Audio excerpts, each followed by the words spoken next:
morning, and welcome back to Isafjordur Inventions. My name is Kieran Quick, and I'll be guiding you around the history of Isafjordur today. Now, it's really hard to put pictures to words when describing the early history of Isafjordur, given that camera technology wasn't invented until the 1810s, and it would have taken even longer for the technology to reach Iceland. So instead, you get to watch me have fun at the local playground while I discuss the history of Isafjordur. Roughly speaking, Isafjordur's land was first occupied around the 12th century, where the area's first residents relied heavily upon farming and natural resources to survive. Later on, in the 16th century, the fjord's naturally deep harbor and steep walls allowed it to gain prominence as a trading outpost that was protected from some of the weather, a significantly better location than other fjords during the time. Eventually, in 1786, the town was officially recognized by the Icelandic government as one of the 6 official trading ports of Iceland, where it then began to modernize and grow in population. Part of this population growth was actually trading with French sailors, who in the 18th and 19th centuries even considered placing a colony in the West Fjords, but concerns from the local population and the Icelandic government about foreign involvement led to these French traders remaining only as traders. Here, eider duck down, shark oil, and whale oil became some of the most popular commodities, most of which were instrumental to surviving the harsh winters. From then on, and especially in the 20th century, Isafjordur modernized slowly but steadily, as new technologies slowly made their way to Iceland and the West Fjords. With modernization, the population of Isafjordur gradually increased to the now 2,700 strong today. As Isafjordur developed, fishing remained integral to the history of Isafjordur, and today, Isafjordur is the only town where the fishing industry is larger than the tourism industry. To really understand the development and the details of Isafjordur, it's best to visit some of the historical points of interest that really immortalize the history of this town.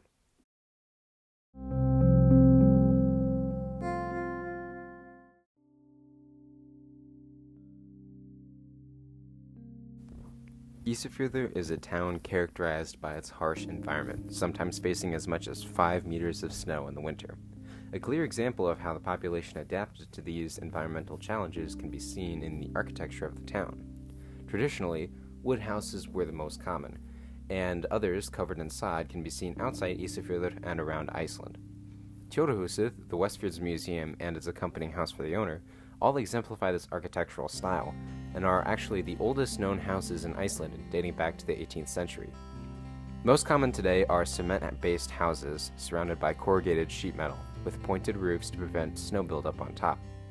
These houses provide excellent insulation for cold days and are structurally sound if there's ever an earthquake, even though they are exceedingly rare in the Westfjords. While wood houses are rare, you can sometimes find some that are surrounded by corrugated sheet metal, but there is a reason they are so rare today. More recently, you can find some modern architecture, notably the new student housing for the Westfjords University, which employs a wooden exterior. The town's retirement home, hospital, and the new housing around the area traveling towards the innermost part of the fjord employs simple concrete structures with no corrugated sheet metal. Isafjordur's library is a white concrete building with a green roof, having been built in 1925 as an advanced hospital. Today, it's known as the Culture House due to its display of old artifacts and an excellent art gallery. On the ground floor, the library operates normally, having books for younger and older audiences, both in English and Icelandic, as well as DVDs, comic books, and a few spaces to sit down and read. The library also offers nice, quiet places to work and study, as well as play the occasional game of chess. On the second floor, more bookcases and workspaces can be found, including a few meeting rooms for those wishing to work with others. On the opposite side of the floor, you can find the art gallery, this display titled Future Past, or Framtíðarfortíð in Icelandic. Strolling through the gallery, you can see a collection of sculptures, collages, tapestry, and writing, all free of charge. I highly recommend that you take your time to read a bit about each piece and its respective artist. Here you can watch a full walkthrough of the gallery.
On the third floor, you can find a display of old medical artifacts, which tell the story of the hospital before it was converted to a library. Syringes, gurneys, robes, and more can be found on display, as well as descriptions of the hospital featured here and here. Pause the video if you would like to read more. The Westfjords Maritime Museum opened to the public in 1988, chronicling the most recent history of Isafjordur, beginning with the construction of the house containing the museum in the 1780s. Inside, the museum displays all sorts of artifacts and immortalizes Isafjordur lifestyle throughout the decades. The first floor highlights the earliest history of modern Isafjordur, the 1800s, showing models of ships and protective clothing for fishermen, and even features a reconstruction of a house in which Katrias Isafjordur once lived, who we'll talk about in a second. The first floor also highlights the importance of Sigfús Bjarnason, who brought the first engine to Isafjordur, kicking off the transition from rowboats to engine-powered boats. Now let's come back to Katrias Isafjordur. Katrias was a standard woman traded for a building at merely 16, to be married off and live a stereotypical life. She, however, didn't want that for herself, and so she decided to strafe the masses and campaign for a variety of new civil liberties, most of which would have been unheard of in the early 20th century. Things like tobacco and coffee breaks, lunch breaks, equal pay for male and female fishermen, and a reduction in working hours from 17 hours a day to only 12 were extremely radical ideas, but were eventually accepted. This trend of employers listening to their employees began here and would soon progress to full-blown unionization. Thanks to Katrias, we Icelanders have unions, lunch breaks, and a proper work-life balance. Going up to the second floor, you'll find a much more modern scene, including an entire kitchen from the 1950s. You'll find both furniture and other items of the time. On the other side of the floor, you can look at carpentry tools from the early 20th century used in constructing barrels, as well as a short biography on the constructor of the barrels themselves. While there was initially a very high demand for these barrels in the early 20th century, the demand suddenly dried up after an accident led to the spoiling of over 2 million kilograms of herring. Sadly, I didn't get the chance to look more into this event, so please take my testimony with a grain of salt. A fun thing to learn about here on the second floor is the story of Prince Polo, a hugely popular Polish wafer candy that is essential to Iceland. For a long time, Iceland maintained a trade relationship with Poland, trading Icelandic herring for Polish Prince Polo cookies, where the herring was exported directly from the port of Isafjordur. This worked exceptionally well, since Icelanders typically don't like herring, and they basically needed Prince Polo cookies to function.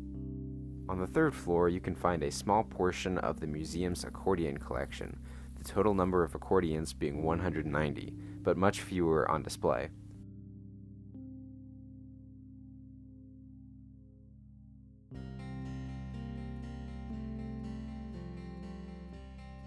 On the opposite end, you can find a collection of sculptures and models of boats, and some information about the more notable boats.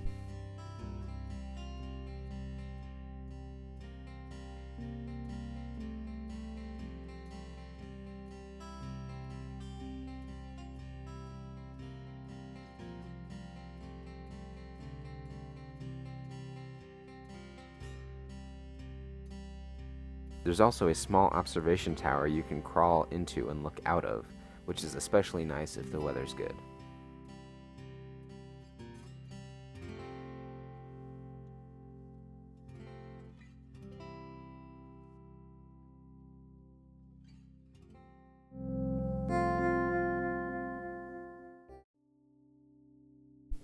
Fishing has been an integral part of Icelandic life for millennia, but fishing actually remained relatively standard throughout the centuries until the 1800s.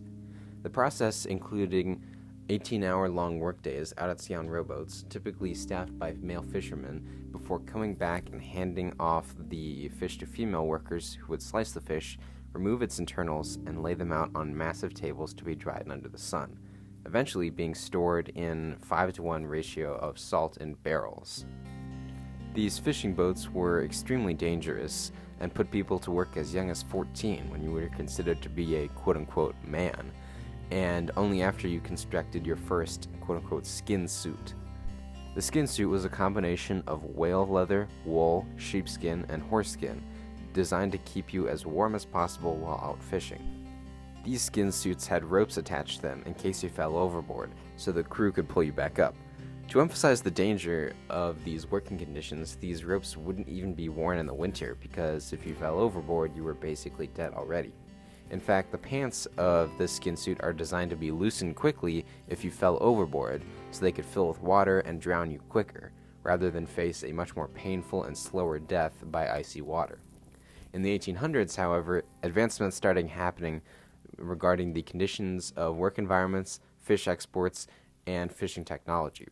More women started venturing out to sea as fishermen, which led to Katria starting her fight for equal pay and better working conditions.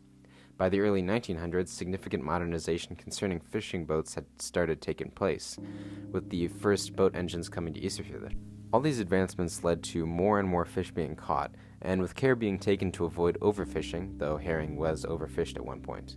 Over time, Isafjordur expanded due to the extra income, and today houses many very important locations for haugie and Arctic fish, which we'll discuss in the next episode. Well, that's all I have for you today. I really hope you enjoyed this episode and you learned a few things. The next episode will be on the economy of Isafjordur and will be released very soon. Until then, I'll see you on the next episode.